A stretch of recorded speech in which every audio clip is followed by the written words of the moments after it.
राज्य में एक राजा और एक रानी रहते थे। उनकी 2 बेटियां और 2 बेटे थे। उनकी एक बेटी का नाम अमावस्या और दूसरी बेटी का नाम पूर्णिमा था। पूर्णिमा बहुत ही धार्मिक स्वभाव की थी। वह हमेशा पूजा पाठ किया करती थी और गाय की सेवा किया करती थी।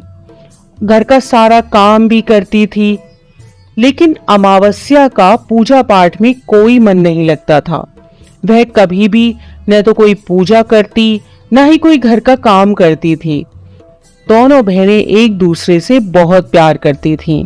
राजा रानी का व्यवहार भी पूर्णिमा के प्रति अच्छा नहीं था। वह अमावस्या को तो चाहते थे और अपने दोनों पुत्रों से भी प्यार करते थे, लेकिन पूर्णिमाशी को नहीं करते थे। धीरे धीरे समय निकलता है। राजा रानी के बच्चे बड़े हो जाते हैं। राजा अपने दोनों बेटों का विवाह कर देते हैं। अब बेटियां भी बड़ी हो रही थीं। फिर सभी लोग राजा से कहते हैं कि इनका भी विवाह कर दीजिए। राजा ने कहा, हाँ, विवाह तो करना है।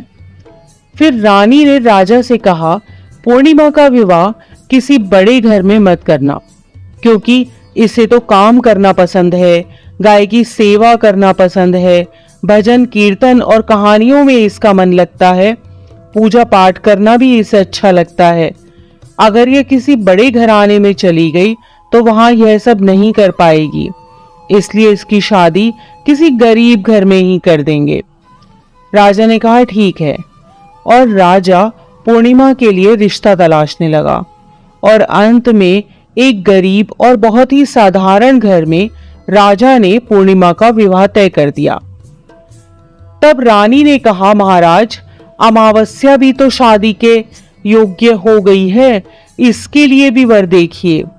दोनों बहनों का विवाह एक साथ ही कर देंगे। राजा ने उसी गांव के राजा के बेटे के साथ अमावस्या का विवाह तय कर दिया। राजा ने रानी को बताया तो वह बहुत खुश हुई और मन ही मन सोचने लगी, अब देखते हैं कि ये पूर्णिमा गरीब के घर में कैसे रहती है। बहुत पूजा पाठ वाली बनती है, इसके भगवान इसकी क्या मदद करते हैं। फिर समय आने पर राजा ने अपनी दोनों बेटियों का विवाह कर दिया। अमावस्या को बहुत धन दौलत दी, लेकिन पूर्णिमा को कुछ भी नहीं दिया। पूर्णिमा के भाई भाभी उससे बहुत प्यार करते थे, क्योंकि वह अपनी भाभियों का काम में हाथ बटाती थी। लेकिन अमावस्या उन पर रौब जमाती, उनसे अपने काम कराती, इसलिए अमावस्या के प्रति भाभियों का ज्यादा स्नेह नहीं था। फिर अमावस्या और पूर्णिमा दोनों अपने अपने ससुराल चली गईं। एक बार की बात है, अमावस्या ने अपने घर में शिव चर्चा रखी। सबको बुलाया गया, लेकिन उसने अपनी बहन पूर्णिमा को नहीं बुलाया। पूर्णिमा अपने दरवाजे पर बैठी थी तो गांव की औरतों ने कहा, तुम्हारी बहन ने अपने घर शिव चर्चा रखी है, तुम नहीं जाओगी क्या? पूर्णिमा ने कहा, नहीं बहन, मैं नहीं जा रही, क्योंकि मेरी बहन ने मुझे बुलाया नहीं है, तो मैं कैसे चली जाऊं? तो गांव की औरतों ने कहा, नहीं बुलाया तो क्या हुआ, यह तो पूजा पाठ का काम है, तुम चलो हमारे साथ। गांव की औरतों की बात मानकर पूर्णिमा शिव चर्चा में चली गई। जब अमावस्या ने पूर्णिमा को देखा तो वह गुस्से से बोली, जब मैंने तुम्हें बुलाया ही नहीं था तो तुम मेरे घर कैसे आ गई? अब आ ही गई हो तो चुपचाप एक जगह बैठी रहना, इधर उधर मत घूमना। उसने पूर्णिमा की गरीबी का भी बहुत मजाक उड़ाया। पूर्णिमा की आंखों में आंसू बहने लगे। वह भगवान शिव से प्रार्थना करने लगी कि हे भगवान, मुझ पर आप कब कृपा करोगे? आखिर मेरा कसूर ही क्या है? क्या पूजा पाठ करना, गाय माता की सेवा करना और काम करना गलत है? भगवान, अब तो मुझ पर रहम करो। इस तरह वह भगवान से विनती करने लगी।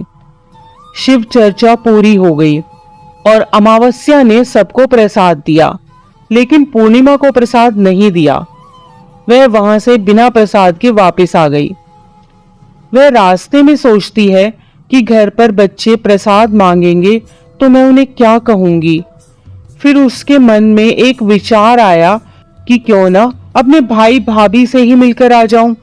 वह अपने पति और बच्चों को बताकर अपने मायके जाने के लिए निकल गई।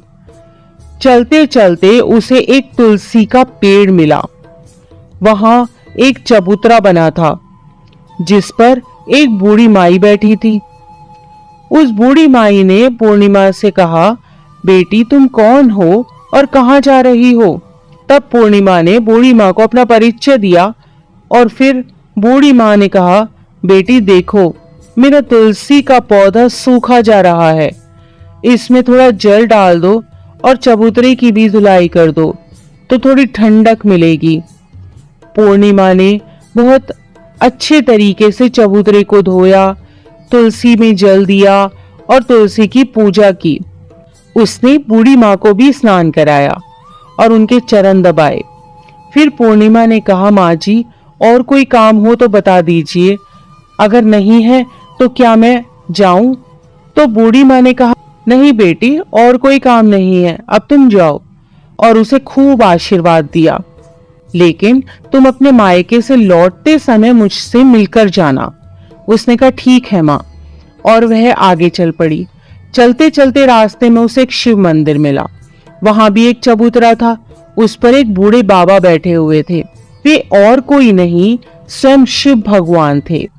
लेकिन पूर्णिमा उन्हें पहचान नहीं पाई। बूढ़े बाबा ने कहा, तुम कौन हो बेटी। तो पूर्णिमा बोली, क्या बात है बाबा। बाबा ने कहा, बेटी क्या तुम इस मंदिर की सफाई कर दोगी, बहुत गंदा हो गया है, और चबूतरा भी धो देना। मेरे नहाने के लिए 2 बाल्टी पानी भर दो तो तुम्हारा बहुत एहसान होगा। पूर्णिमा ने खुशी खुशी बाबा के सारे काम कर दिए और भगवान शिव की पूजा की। थोड़ा और आगे चली तो उसे काली माता का मंदिर मिला। काली माँ भी एक बूढ़ी माँ के रूप में वहां बैठी थी। काली माँ ने कहा, बेटी कौन हो। तो पूर्णिमा ने अपना नाम बताया और कहा, क्या बात है माँ जी। तो बूढ़ी माँ ने कहा, बेटी जहाँ सब पूजा पाठ करके तो चले जाते हैं, कोई मंदिर साफ नहीं करता। देखो मंदिर कितना गंदा हो गया है, जरा इसकी साफ सफाई कर दो। पूर्णिमा ने मंदिर की साफ सफाई की और उसने काली माँ का श्रृंगार किया, पूजा की। उसके बाद बूढ़ी माँ को भी स्नान कराया और उसके हाथ पैर दबाए। फिर वह आगे बढ़ी तो एक नदी मिली। वहां भी एक बूढ़ी माँ बैठी थी और वह और कोई नहीं, स्वयं गंगा मैया थी। उन्होंने कहा, बेटी तुम कौन हो। तब पूर्णिमा ने अपना नाम बता दिया और फिर बूढ़ी माँ ने कहा, बेटी यहाँ सब स्नान करके तो चले जाते हैं लेकिन कोई सफाई नहीं करता, तुम यहाँ की साफ सफाई कर दो। उसने वहां की भी साफ सफाई कर दी। फिर वह बूढ़ी माँ भी उसे आशीर्वाद देने लगती हैं। फिर वह एक नाव में बैठकर नदी के उस पार चली जाती है। नाव में फूल बिछे होते हैं। वो फूलों की नाव में बैठकर अपने मायके पहुंच जाती है। उसके भाई भाभी पूर्णिमा को देखकर बहुत खुश हो जाते हैं और उसकी खूब खातिरदारी करते हैं। फिर सब खूब बातें करने लगते हैं।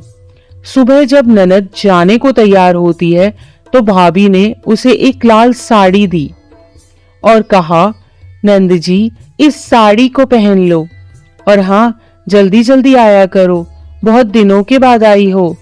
तो पूर्णिमा ने कहा, ठीक है भाभी, आप जब भी मुझे बुलाओगी मैं तभी आ जाऊंगी। और फिर पूर्णिमा ने खुश होकर वह लाल साड़ी पहन ली और श्रृंगार भी किया। भाभीओं ने थैला भरकर उसे धन और गहने दिए। पूर्णिमा घर से निकल गई। चलते चलते रास्ते में फिर वही नदी मिली और नाव में बैठकर वह नदी के दूसरे पार आ पहुंची तो वही बूढ़ी माँ मिली जो गंगा मैया थी। उन्होंने कहा, बेटी आ गई अपने मायके से। तो पूर्णिमा ने कहा, हाँ माँ जी। तब बूढ़ी माँ ने एक थैला दिया और कहा, इसे ले जाओ, मैं कहाँ रखती फिरूंगी, ये बहुत भारी है, और हाँ इसे रास्ते में मत खोलना, अपने घर जाकर ही खोलना। पूर्णिमा ने कहा ठीक है माँ जी, और वह वहां से चल दी। आगे चली तो काली माँ का मंदिर मिला। वहां भी वही बूढ़ी माँ बैठी हुई थी। उन्होंने भी पूर्णिमा को एक थैला दिया और अब उसके पास 3 थैले हो गए थे। वह कुछ आगे बढ़ी तो शिव मंदिर मिला। वहां बूढ़े बाबा के रूप में भगवान शिव बैठे थे। उन्होंने भी पूर्णिमा को एक थैला दिया। वह थैला लेकर आगे बढ़ी तो तुलसी माँ मिली। उन्होंने भी एक थैला दे दिया। अब जब पूर्णिमा अपने घर पहुंची तो वह 5 थैले खोलने लगी। सबसे पहले उसने अपने मायके का थैला खोला। उसमें खाने पीने की चीजें, कपड़े और गहने वगैरह थे। उसने खाने पीने की चीजें और कपड़े बच्चों को दिए तो बच्चे बहुत खुश हो गए। दूसरा थैला जो गंगा मैया ने दिया था उसे खोला तो उसमें सोना चांदी भरा था। तीसरा थैला जो काली माँ ने दिया था उसमें 16 सिंगार का सामान था। चौथा थैला जो भगवान शिव का था उसमें सब खुशियां थी, धन संपत्ति सब कुछ था। पांचवा थैला तुलसी मैया का था। जब उसने उसे खोला तो उसमें चावल, गेहूं और हर तरीके का अनाज था। पूर्णिमा के घर अब किसी प्रकार की कोई कमी नहीं थी। धन संपत्ति और भंडार से उसका घर भर गया था। पूर्णिमा खुशी खुशी रहने लगी। एक दिन पूर्णिमा ने सोचा क्यों ना मैं अपने घर शिव चर्चा कराऊं। फिर पूर्णिमा ने शिव चर्चा रखी, सबको बुलाया। वह अपनी बहन के घर भी गई बुलावा देने। जब अमावस्या अपनी बहन के घर शिव चर्चा में आई तो उसके घर में धन दौलत देखकर आश्चर्य में पड़ गई। फिर अमावस्या ने पूछा, तुम्हारे पास इतना धन दौलत और वैभव कहां से हो गया? तो पूर्णिमा ने कहा, देखो बहन, तुमने शिव चर्चा रखी थी, मुझे नहीं बुलाया, फिर भी मैं बिना बुलाए तुम्हारे घर गई, लेकिन तुमने मुझे प्रसाद भी नहीं दिया। फिर तुम्हारे घर से आने के बाद मैं मायके चली गई। और इस तरीके से एक एक करके पूर्णिमा ने सारी बातें अमावस्या को बता दी। अमावस्या ने कहा, मैं भी अपने मायके जाऊंगी, तुम मुझे भी डांटो और प्रसाद भी मत देना। लेकिन पूर्णिमा ने कहा, भगवान का प्रसाद है, मैं तो सबको दूंगी। लेकिन अमावस्या ने प्रसाद नहीं लिया और अपने घर जाकर बच्चों से कहकर अपने मायके के लिए चली गई। चलते चलते तुलसी माँ मिली। उन्होंने कहा, बेटी, यह एक चबूतरा धो दो, तुलसी में पानी डाल दो। तो अमावस्या ने कहा, ए बुढ़िया, मैंने इतनी महंगी साड़ी पहन रखी है, जी गंदी हो जाएगी, मैं कुछ नहीं करूंगी। आगे चलकर भगवान शिवजी मिले तो उसने उनसे भी ऐसे ही कह दिया। उससे आगे काली माँ मिली तो उनसे भी यही कह दिया। और फिर गंगा मैया मिली और उनसे भी उसने ऐसा ही किया और उनका कोई काम नहीं किया। जब वह नाव में बैठी थी, नाव में कांटे थे, ये कांटे उसके पैरों में चुभ गए। फिर वह अपने मायके पहुंची। जब उसे भाभियों ने देखा तो मुंह बना लिया, जे कहां से आ गई? अरे, पूर्णिमा के पास तो कुछ नहीं था, इसलिए उसे सब कुछ दिया, लेकिन यह यहाँ क्यों आई है? चलो कोई बात नहीं, अब आ ही गई है तो क्या कर सकते हैं। उन्होंने अमावस्या से कहा, आओ जीजी बैठो। अमावस्या खाना खाकर सो गई। सुबह हुई तो अमावस्या ने कहा, भाभी अब हम चलते हैं। तो भाभी ने कहा, ठीक है। तब अमावस्या ने कहा, भाभी, पूर्णिमा को तो आपने थैला भरकर सामान दिया था, मुझे कुछ नहीं? तो भाभी ने कहा, जाओ, तुम्हारे घर थैला पहुंचा देंगे। फिर अमावस्या चल दी तो गंगा मैया मिली। गंगा मैया ने कहा, आ गई बेटी? तो उसने कहा, आपने पूर्णिमा को तो थैला भर कर दिया था, मुझे कुछ नहीं दोगी? तो गंगा मैया ने कहा, ठीक है, जाओ बेटी, हम तुम्हारा सामान तुम्हारे घर भिजवा देंगे। ऐसे ही भगवान शिव ने, काली माँ ने और तुलसी माता ने कह दिया। जब वे घर पहुंची तो उसके आंगन में 5 थैले रखे थे। जब अमावस्या सारे थैले खोलती है तो किसी में मिट्टी, किसी में ईंट पत्थर, किसी में सांप बिच्छू थे। उसने अपना माथा पीट लिया और कहा, हे भगवान, हमें मायके में भी कुछ नहीं मिला और इधर भी कुछ नहीं मिला। फिर अमावस्या दौड़कर पूर्णिमा के पास जाती है और कहती है, तुझे इतना सब मिला लेकिन मुझे तो कुछ भी नहीं मिला। तो पूर्णिमा ने कहा, जब मैं मायके जाती हूँ तो भाभीियों की मदद करती हूँ। तुमने तो भाभीियों की मदद कभी नहीं की, तो भाभी तुमको क्या देती? गंगा मैया को भी तुमने ठुकरा दिया, शिवजी, काली माँ और तुलसी माँ, सबको ही तुमने ठुकरा दिया, इसलिए भगवान ने तुम्हें कुछ नहीं दिया। अमावस्या कहती है, बहन मुझे माफ कर दो, मैंने सदा तुम पर अत्याचार किए हैं, लेकिन इसमें मेरा कोई कसूर नहीं था। तुम मुझे भी विधि बतलाओ जिससे मैं भी भगवान की भक्ति करके सब कुछ पालूंगी। तो पूर्णिमा ने कहा, बहन देखो, 3 ही बातें हैं ज्ञान की।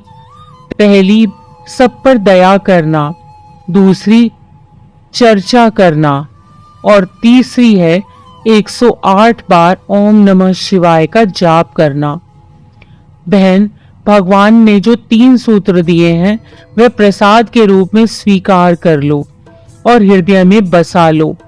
मैंने सच्चे मन से भगवान का पूजा पाठ किया, सबकी मदद की, सबका काम किया, इसलिए मुझे सब कुछ मिला और तुम्हारे पास जो भी था वह भी खत्म हो गया। अमावस्या अपने घर गई और खूब पूजा पाठ करने लगी और भगवान शिव से उसने मन ही मन माफी मांगी। इसी